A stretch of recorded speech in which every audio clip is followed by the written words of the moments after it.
Assalamualaikum warahmatullahi wabarakatuh. Alhamdulillah ala ihsani wa syukru lahu ala taufiqihi wa amtinani. Ashhadu an la ilaha illallah ta'ziman li sya'ni wa ashhadu anna Muhammadan abduhu wa rasuluhu ad-da'i ila ridwani. Allahumma salli wa sallim wa barik ala nabiyyina Muhammadin wa ala alihi wa sahbihi ajma'in, amma ba'du. Kaum muslimin dan muslimat yang semoga senantiasa dirahmati oleh Allah Subhanahu wa taala. Kita bersyukur kepada Allah atas segala nikmat dan karunia yang Allah berikan kepada kita, berupa nikmat keimanan, nikmat kesehatan, ya, sehingga kita diizinkan oleh Allah Subhanahu wa taala untuk duduk di majlis yang dimuliakan ini, dan semoga kehadiran kita mendapatkan tambahan ilmu yang bermanfaat. Allahumma inna nas'aluka ilman nafi'a wa rizqan thayyiba wa amalan mutaqabbala. Kemudian salawat dan taslim kita haturkan kepada junjungan Nabi kita Nabi Muhammad sallallahu alaihi wasallam. Semoga salam hormat kita tercurahkan kepada beliau, para sahabatnya, keluarganya, dan seluruh umatnya hingga hari kiamat nantinya. Ikhwatal iman, Bapak Ibu yang dimuliakan oleh Allah Subhanahu wa taala, kita lanjutkan pengajian kita pada malam hari ini. Kita sudah sampai di bab An-Nasihah, ya, bab yang ke-22 terkait masalah nasihat. Terkait masalah nasihat. Allah Subhanahu wa taala berfirman, "Innamal mu'minuna ikhwatun." Sesungguhnya orang-orang yang beriman itu bersaudara. Ya. Jadi orang-orang beriman itu bersaudara. Bahkan kata Syekh Al-Utsaimin, "Wal ukhuwatu fid dini aqwa minal ukhuwati fin nasab." Ya, persaudaraan di atas agama lebih kuat daripada persaudaraan nasab. Jadi kalau misalnya ada orang yang bersaudara di dunia ini, ya, tapi satunya kafir, satunya muslim, di akhirat tidak bisa ketemu, ya, tidak bisa ketemu. Tapi kalau misalnya yang satunya muslim, dia punya teman juga muslim, bukan saudaranya, ini nanti ketemu di akhirat, ya, ini nanti ketemu di akhirat. Sehingga kata beliau, persaudaraan di atas agama lebih kuat daripada persaudaraan di atas nasab. Bahkan kalau kita berbicara masalah warisan, kalau misalnya dalam satu keluarga muslim, ya, kebanyakan muslim, ternyata ada satu orang anak, dia kafir, ya, dia non muslim, maka ini anak tidak dapat warisan. Ini anak tidak dapat warisan. Ya. Bahkan di Perang Badar jamaah sekalian, itu terjadi peperangan antara Mus'ab bin Umair yang muslim dengan saudaranya yang kafir. Jadi perang antara dua bersaudara. Sama juga dengan Umar bin Khattab melawan pamannya. Ya, melawan pamannya. Sehingga kata beliau, al-ukhuwatu fid dini aqwa minal ukhuwati fin nasab. Ya, persaudaraan di atas agama lebih kuat daripada persaudaraan nasab, ya. Ya, bal innal ukhuwata fin nasabi ma'adamid dini laysat bi syai'. Ya, bahkan persaudaraan di atas nasab kalau tidak ada agama maka tidak ada apa-apanya. Sehingga jamaah sekalian, kita disatukan di atas agama Islam, maka ini persaudaraan yang sangat besar sekali. Ya, itu dijaga, ya. Itu dijaga. Allah mengatakan wa'tasimu bihablillahi jami'a wa la tafarraqu. Berpeganglah dengan tali Allah Subhanahu wa taala dan jangan bercerai-berai.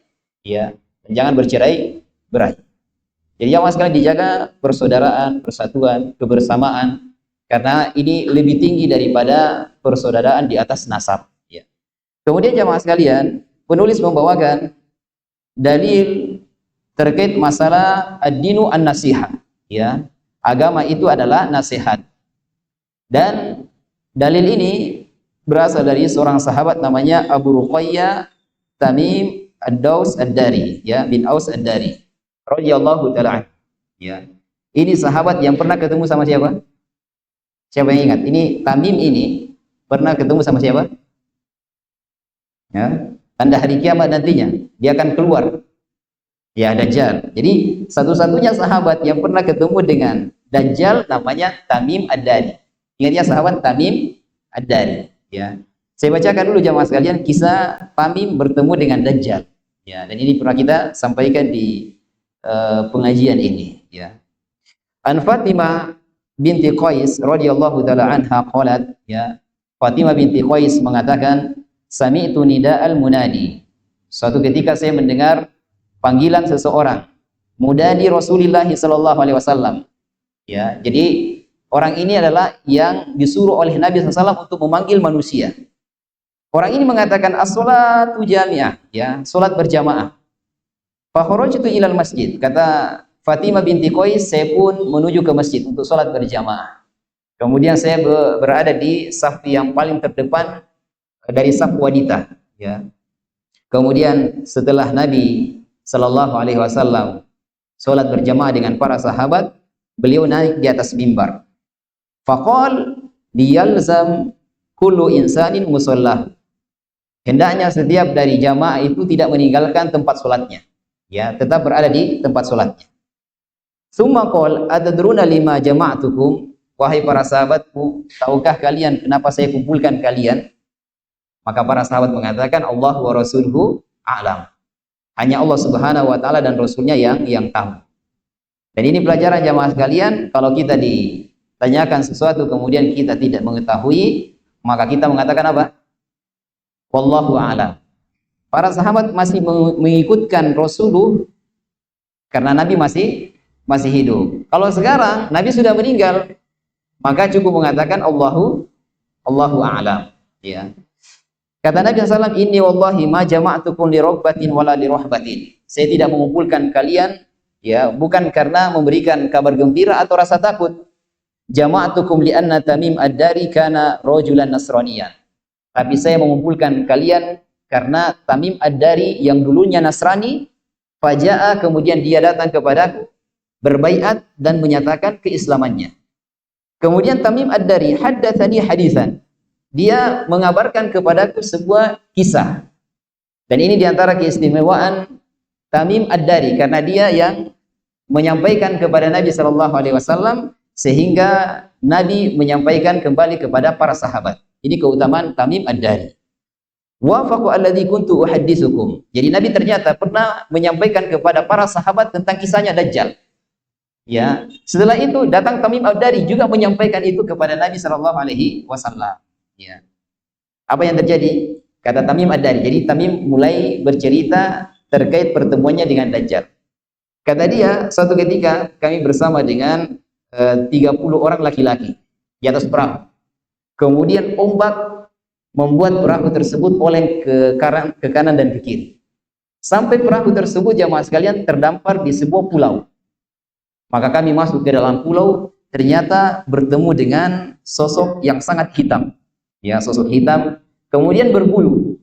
Saking banyaknya bulunya, tidak diketahui mana depannya, mana belakangnya. Maka 30 orang ini bertanya, man anti? Ya, siapa kamu? Faqalat, maka hewan tersebut mengatakan, anal jassasa. Saya jassasa. Kata mereka, apa itu jassasa? Ya, maka jassasa mengatakan, kamu pergi saja ke tempat ibadah itu. Di sana ada bangunan dan di dalamnya ada seorang laki-laki yang butuh kabar dari kalian. Kata Tamim ad-Dari, kami pun meninggalkan hewan ini karena kami kira itu setan. Ya. Sampai di bangunan jamaah sekalian bertemu dengan seorang laki-laki yang gemuk, besar badannya, kemudian picok mata kanannya, ya, keriting rambutnya, tertulis di jidatnya kafaro. Apa bacanya? Ya, kafir. Kafaro. Kemudian terbelenggu, ya, terbelenggu dengan rantai besi. Kemudian dia bertanya, siapa kamu? Ya. Maka Dajjal tidak langsung mengatakan saya Dajjal. Dia hanya mengatakan, bagaimana dengan kurma yang ada di Baisan? Pohon kurma yang ada di Baisan. Kata 30 orang tersebut, masih berbuah. Kata Dajjal, suatu saat nanti tidak akan berbuah lagi. Ya. Kemudian Dajjal bertanya lagi, bagaimana dengan Danau Tobaria? Ya, apakah masih ada airnya? Kata 30 orang, ya, airnya masih banyak. Kata Dajjal, nanti akan habis airnya. Ya. Yang ketiga, Dajjal bertanya lagi, bagaimana dengan air mata Tugur? Ya, apakah masih ada airnya dan apakah orang-orang masih mengambilnya untuk pertanian? Kata mereka, iya, masih. Kemudian yang terakhir, pertanyaan terakhir Dajjal, Fahbiruni an nabil ummiyina ma fa'ala. Ya. Bagaimana kondisi nabi yang tidak bisa baca tulis? Yang dimaksud oleh Dajjal ini adalah Nabi sallallahu alaihi wasallam. Maka rombongan tersebut mengatakan, ya dia ada di tanah Arab, kemudian dia diperangi oleh orang Arab, tapi Nabi SAW menang, sehingga orang-orang Arab mematuhi Nabi SAW. Kata Dajjal apa? Mereka taat kepada Nabi, taat kepada Muhammad itu lebih baik. Itu lebih baik. Kemudian Dajjal baru menyebutkan namanya. Kata dia, ana Dajjal. Saya adalah Dajjal. Sebentar lagi saya akan diizinkan untuk keluar. Dan tidak ada tempat di muka bumi ini kecuali saya pasti akan masuk ke dalamnya. Kecuali dua tempat. Yaitu apa? Makkah dan Madinah. Kata Dajjal, setiap kali saya mau masuk, maka ada pedang terhunus dari malaikat sehingga tidak bisa masuk, ya. Kemudian qalat, kata Fatimah binti Qais, qala Rasulullah sallallahu alaihi wasallam. Jadi Dajjal tadi mengatakan tidak bisa masuk kepada Thaibah. Thaibah itu Madinah. Jadi Nabi angkat tongkatnya begini, kemudian dipukulkan di atas mimbar. Kata beliau sallallahu alaihi wasallam, hadhihi Thaibah, hadhihi Thaibah, hadhihi Thaibah. Inilah Thaibah, inilah Thaibah. Maksudnya Madinah. Jadi nama lain dari kota Madinah adalah Thaibah, ya, Thaibah. Ya, yakni Al-Madinah, ya. Subhanallah, ya. Jadi ini kisah yang disampaikan oleh Tamim Ad-Dari kepada Nabi SAW, kemudian disampaikan lagi oleh beliau sallallahu alaihi wasallam. Jadi jamaah sekalian, di antara fitnah yang paling besar nantinya di akhir zaman adalah fitnahnya si Dajjal. Ya, fitnahnya si Dajjal. Sehingga kita diperintahkan untuk meminta perlindungan dari fitnahnya Dajjal. Kalau kita sudah mengucapkan innaka hamidum majid, kemudian Allahumma inni a'udzubika min adzabi jahannam wa min adzabil qabri wa min fitnatil mahya wal mamati wa min syarri fitnatil masihid dajjal. Jadi dari 4 perkara, ya. Dari neraka jahanam, kemudian azab kubur, kemudian fitnah kehidupan dan kematian, kemudian dari fitnahnya siapa? Dajjal, ya. Dan keberadaan Dajjal jamaah sekalian ini bukan itu sesuatu yang nyata. Artinya dia akan keluar nanti di menjelang hari kiamat. Ya, bukan sesuatu yang kisah khoyalia, enggak. Ya, dia sesuatu yang nyata. Dia akan keluar sebagaimana Imam Mahdi juga akan keluar, sebagaimana Nabi Isa juga akan turun dari atas langit, ya. Baik, ikhwatal iman a'azzakumullah, kita kembali kepada hadis yang tadi. Ana Abi Ruqayyah Tamim bin Aus Ad-Dari radhiyallahu taala anhu, ya. Anna Nabi sallallahu alaihi wasallam, bahwasanya Nabi sallallahu alaihi wasallam qol, ya, beliau mengatakan ad-dinu an-nasiha, ya, agama ini adalah nasihat. Qulna, kata Tamim Ad-Dari, untuk siapa? Kata Nabi sallallahu alaihi wasallam, lillahi wa li kitabihi wa li rasulihi wa li a'immatil muslimina wa ammatihim. Untuk Allah Subhanahu wa taala, kitabnya, rasulnya, para pemimpin kaum muslimin dan rakyatnya, ya, dan rakyatnya. Jadi ada 5, ya. Allah, kemudian kitab, kemudian rasul, kemudian pemimpin, kemudian rakyat. Ini akan kita bahas jamaah sekalian terkait masalah hadis yang mulia ini. Baik, perhatikan jamaah sekalian, ya. Yang pertama, nasihat tentang Allah Subhanahu wa taala, ya, nasihat tentang Allah Subhanahu wa taala. Yang pertama, ya, nasihat tentang Allah adalah mentauhidkan, ya. Mentauhidkan Allah. Artinya tidak berbuat syirik, ya. Tidak berbuat syirik, karena dosa yang paling besar adalah berbuat syirik, ya. Dosa yang paling besar adalah berbuat syirik, ya. Dan Allah mengatakan inna syirka la zulmun adzim. Sesungguhnya syirik itu adalah kezaliman yang paling besar, ya. Kezaliman yang paling besar. Dan syirik terbagi 2, ya. Syirik ada 2. Ada yang kecil, ada yang besar, ya. Ada yang kecil, ada yang besar, ya. Yang besar misalnya contohnya, ya, datang ke sungai kemudian mengalirkan makanan, yang memberikan makanan kepada arwah-arwah yang diyakini ada di dalam sungai tersebut, ya. atau bawa ke gunung makanan, ya, dikasih kepada penjaga gunung, ya, atau ke hutan. Ini semua syirik besar, ya, syirik besar. Kalau kecil diantaranya adalah pakai jimat, ya, pakai jimat, ya, pakai jimat ini syirik kecil. Ketika orang ditanya kenapa pakai gelang, kata dia semoga Allah melindungi, semoga Allah melindungi. Berarti dia masih meyakini bahwa yang melindungi itu adalah siapa? Allah Subhanahu wa taala. Tapi gelangnya ini untuk apa? Ya, sebagai sebab. Ya, sebagai sebab. Ada juga yang pakai keris. Ya, kalau dia keluar lupa kerisnya, dia kembali lagi cari, ambil. Karena dia jadikan sebagai jimat. Sama juga dengan tatoyur, ya, ini juga syirik kecil. Ya, syirik kecil. Kalau bahasa kita bahwa tatoyur, ya, pamali, ya, pamali. Nah, ini syirik kecil jamaah sekalian, tidak boleh diyakini, ya. Misalnya ada orang dia mau merantau, ya, dia mau merantau, kemudian dia pamit sama ayah ibunya. Setelah turun dari tangga, ternyata masih ada barangnya tinggal di atas. Kemudian dia kembali lagi. Kata orang tuanya, jangan, tidak boleh lagi kembali. Ini bagian dari tatoyur, ya. Saya tidak tahu kalau kembali kenapa, ya. Nanti terjadi kecelakaan kah, atau musibah di jalan, ya. Ini semua bagian dari tatoyur, tidak boleh diyakini. Ini syirik kecil jamaah sekalian, ya. Ya, sama juga masalah nomor, ya, takut sama nomor tertentu atau menganggap ada nomor yang bisa mendatangkan rezeki, ini juga bagian dari tatoyur, tidak boleh diyakini. Ini syirik kecil, ya, ini banyak di masyarakat kita. Kalau syirik besar, ya, di mereka alhamdulillah sudah berkurang orang-orang yang membawa makanan ke sungai, mengalirkan makanan ke sungai untuk memberikan kepada arwah-arwah yang ada di sana, ya. Kemudian jamaah sekalian, ini mentauhidkan Allah Subhanahu wa taala. Yang kedua, al-ikhlasu fil ibadah, ya, ikhlas dalam ibadah, ya, ikhlas dalam ibadah. Tidak boleh riya, ya, tidak boleh riya. Kalau ada orang ibadah kemudian riya, maka ibadahnya tidak diterima, ya, ibadahnya tidak diterima. Bahkan riya ini termasuk dari syirik kecil. Jadi di antara syirik kecil adalah riya. Kata Nabi sallallahu alaihi wasallam, ya, hal yang paling saya takutkan di antara kalian adalah syirkul asghar, syirik kecil. Kata para sahabat, apa itu syirik kecil? Kata beliau apa? Ar-riya, ya. Apa bahasa kita riya? Ya, maduang di sana, ya, bisa maduang di sana atau maduang di kita, ya. Dari kata ru'ayaro, ya. Kalau maduang didengar, sum'ah, ya. Jadi ada riya, ada sum'ah, ya, atau maduang di sana. Ini secara umumnya sudah. Kalau dibilang maduang di sana berarti mau dilihat atau mau didengar, ya.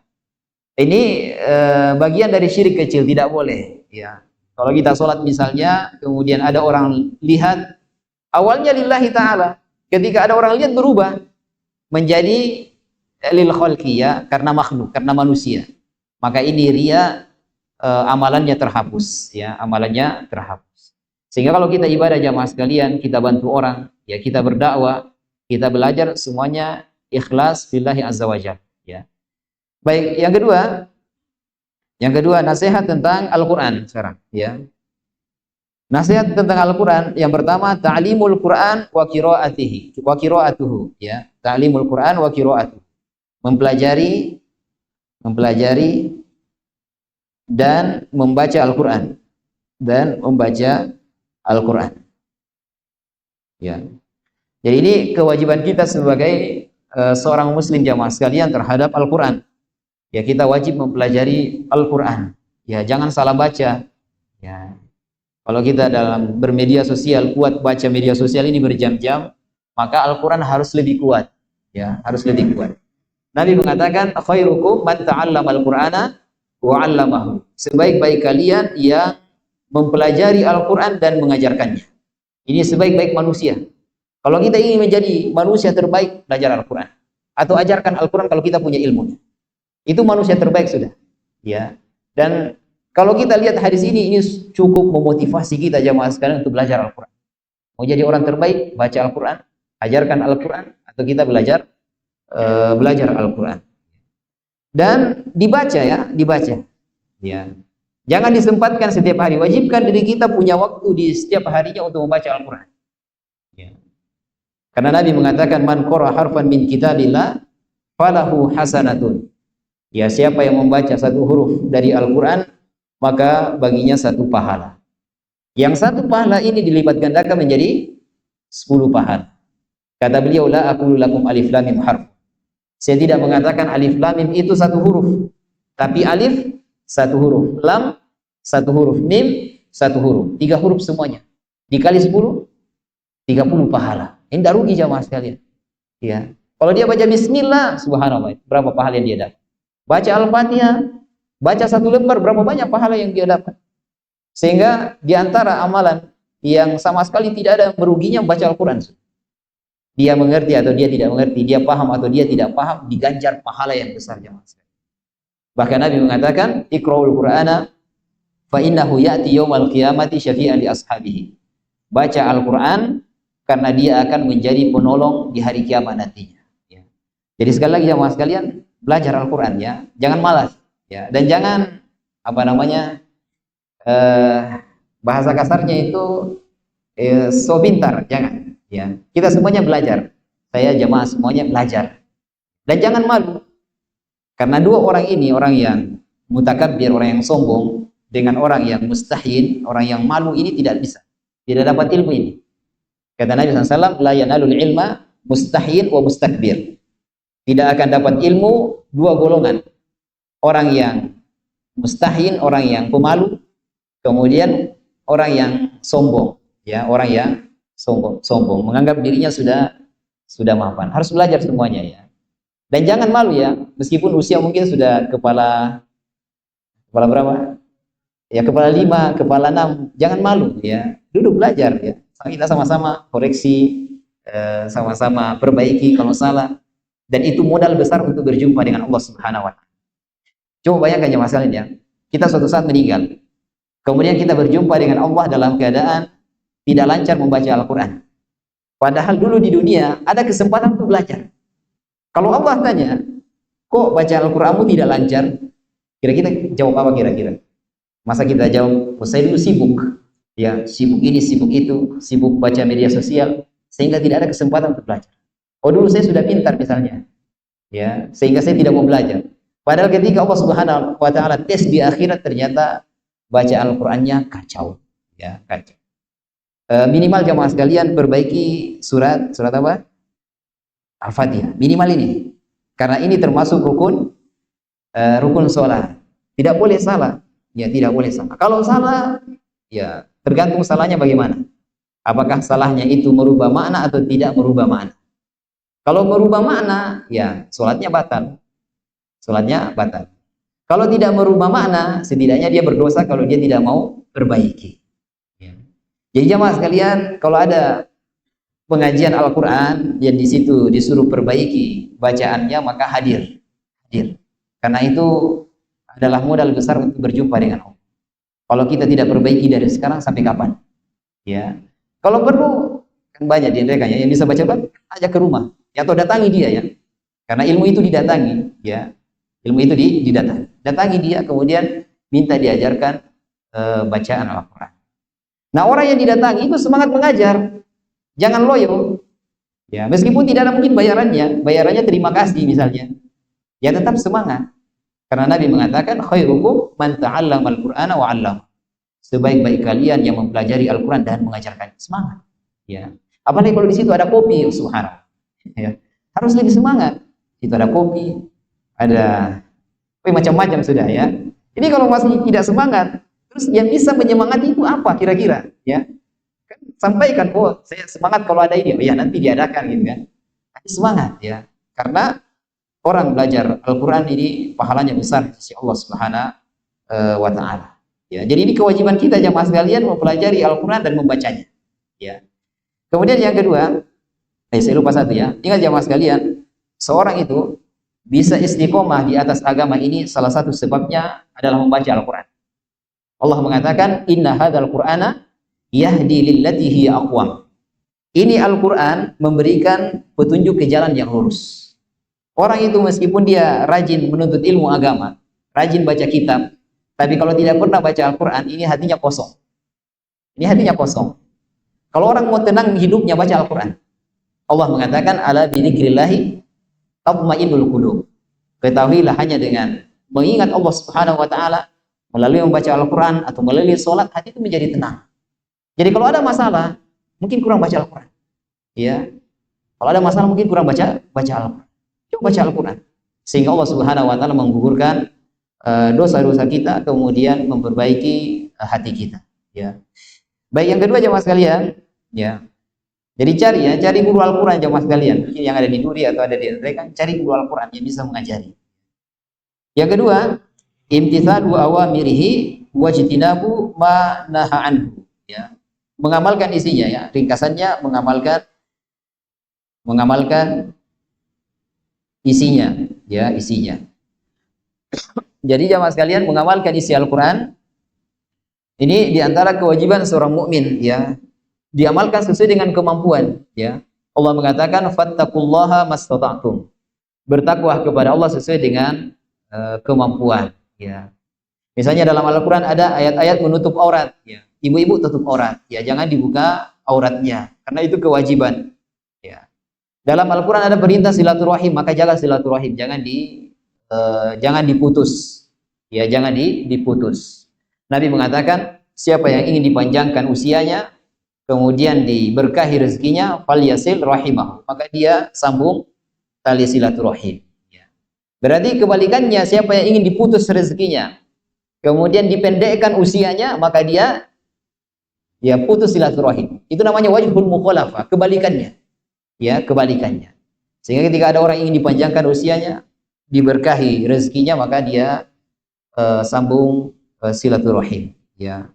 Dan secara ilmiah itu terbukti jamaah sekalian. Orang yang bagus silaturahimnya, maka rezekinya lancar. Rezekinya lancar. Tapi kalau dia putus, rezekinya sempit. Orang yang menyambung silaturahim ini tidak banyak pikiran kepada manusia. Ya, tidak hasad, tidak dengki, tidak bermusuhan, sehingga dia sehat. Tapi kalau sudah dipikirkan semuanya permusuhan, di sana ada musuh, di sana ada musuh, ini cepat mati, ya, seperti ini. Sehingga jemaah sekalian, diamalkan isi Al-Qur'an sesuai dengan kemampuan, ya. Kemudian yang ketiga, antu'mina bi annahu la hukma ahsanu min hukmi Al-Qur'an, ya. Meyakini tidak ada hukum yang lebih baik dari Al-Qur'an, yang lebih baik dari Al-Qur'an. Ya. Jadi hukum terbaik itu adalah hukum yang ada di dalam Al-Qur'an. Ini seorang muslim harus meyakini itu, ya. Meskipun mungkin tidak bisa dijalani, ya, 100%, ya. Tapi dia harus meyakini hukum terbaik adalah hukum Al-Qur'an, ya. Misalnya terkait masalah kisos, ya. Ya, Allah mengatakan walakum fil qisasi hayatun, ya. Allah mengatakan walakum fil qisasi hayatun, ya, hayatun. Pada kisos itu ada kehidupan. Pada kisos ada kehidupan. Padahal kisos itu orang membunuh, maka dia juga dibunuh. Tapi Allah mengatakan pada kisos ada kehidupan. Kenapa demikian jemaah sekalian? Ya, karena orang yang mau membunuh, kalau diterapkan hukum kisos, dia mikir, nanti kalau saya membunuh, maka saya juga dibunuh. Maka Allah mengatakan walakum fil qisas hayat. Pada hukum kisos itu ada kehidupan. Ya. Dan coba bandingkan, ya, negara yang tidak menerapkan misalnya seperti ini, ya. Orang membunuh sana sini kemudian hanya di penjara. Tambah banyak kriminalnya. Ya, tambah banyak kriminalnya. Baik, yang keempat, tasdiqu khabarihi tasdiqan jaziman, ya. Mempercayai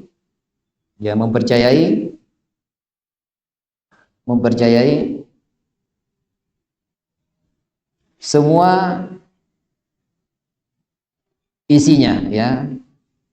Ya, mempercayai semua isinya. Apa yang dikabarkan di dalam Al-Qur'an, maka semuanya dipercayai. Apakah kisah umat-umat terdahulu, misalnya kisahnya Dzulqarnain, kisahnya Nabi Isa alaihissalam, ya kita percaya jamaah sekalian, ya. Karena yang ada di dalam Al-Qur'an semuanya firman atau perkataan dari Allah Subhanahu wa taala, ya. Baik, ini 4, ya. 4 terkait masalah nasihat tentang Al-Qur'an, ya. Yaitu yang pertama tadi membaca Al-Qur'an dan mempelajarinya, ya, atau mempelajari dan membaca Al-Qur'an. Yang kedua, mengamalkan isinya, ya.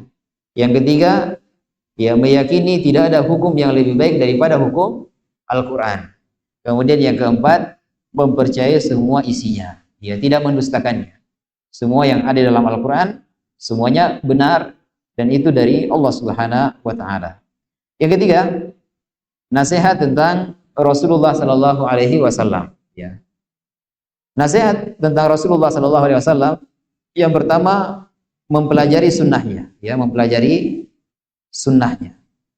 Nah, sekarang kita lagi belajar sunnah Nabi sallallahu alaihi wasallam.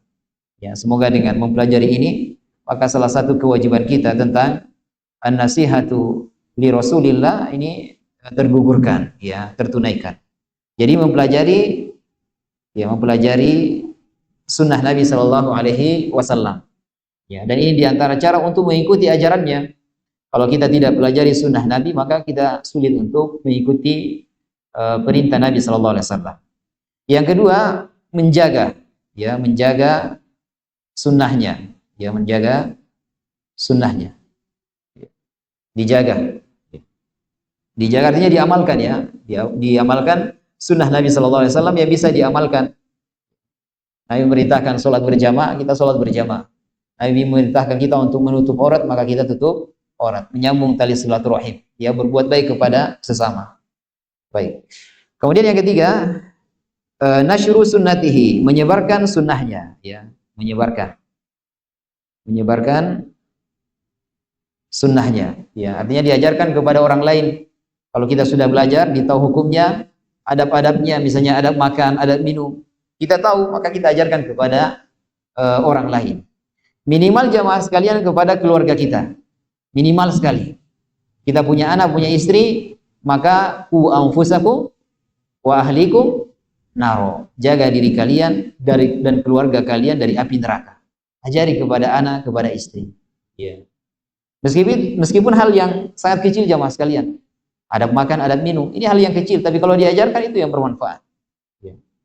Kemudian yang keempat, al-mutaba'atu lahu, ya, mengamalkan, ya. Kalau tadi ini menjaga, ini mengamalkan. Ini mengamalkan atau mengikuti sunnah Nabi sallallahu alaihi wasallam. Ya, Allah Subhanahu wa taala berfirman, "Qul in kuntum tuhibbunallaha fattabi'uni." Kalau kalian cinta kepada Allah Subhanahu wa taala, maka ikuti aku. Artinya ikuti Nabi sallallahu alaihi wasallam. Yuhibbukumullah, maka Allah Subhanahu wa taala mencintai kalian, wa yaghfir lakum dzunubakum, dan mengampuni dosa-dosa kalian. Kalau Allah Subhanahu wa taala yang mencintai kita, maka itu sudah sangat luar biasa sekali, ya. Kalau misalnya makhluk mengatakan saya cinta sama si fulan misalnya, ya, dan orang tersebut dia punya kedudukan yang tinggi, maka orang yang dicintai ini bangga sekali, luar biasa. Bangga luar biasa. Atau misalnya Pak Bupati bilang, saya mencintai si A misalnya. Itu bangga, orang yang dicintai bangga. Maka bagaimana dengan, ya, Rob atau Tuhannya, Pak Bupati Tuhannya, gubernur Tuhannya, presiden, maka itu lebih dibanggakan di dunia ini. Kemudian yang keempat jamaah sekalian, ya, nasihat tentang pemimpin kaum muslimin. Nasihat tentang pemimpin kaum muslimin, ya. Atau sampai sini dulu, ya, terlalu padat, ya. Sampai nomor 3 dulu, ya. Nasihat tentang Rasulullah SAW. Ya, kita buka tanya jawab biar tidak terlalu padat. Yang penting sedikit, yang penting bisa diamalkan, ya. Khususnya tadi yang sudah kita sampaikan masalah Al-Quran, ya, tentang jangan berbuat syirik, ya. Karena orang berbuat syirik, rugi dia, nanti terhapus semua amal kebaikan yang dia lakukan. Allah mengatakan, lain asyrakta la yahbatunna amaluka wa la takunanna minal khasirin. Kalau kalian berbuat syirik, maka akan terhapus semua amal kebaikan yang sudah dilakukan dan engkau termasuk orang yang merugi di hari kiamat nantinya. Jadi ini dosa syirik, dosa yang membinasakan, yang membinasakan amalan kita, ya, di dunia, apalagi di akhirat. Saya kira demikian jamaah sekalian apa yang kita bisa bahas. Mohon maaf atas segala kekurangan. Semangat belajar ilmu agama jamaah sekalian, dan saya ingatkan membaca Al-Qur'an. Ya, Al-Qur'an dibawa ya, dibawa, kemudian kalau kosong baca Al-Qur'an agar hati itu hidup ya, tidak mati. Hati itu atau kehidupan itu diberkahi oleh Allah Subhanahu wa taala. Baik, sekian jamaah sekalian. Assalamualaikum warahmatullahi wabarakatuh.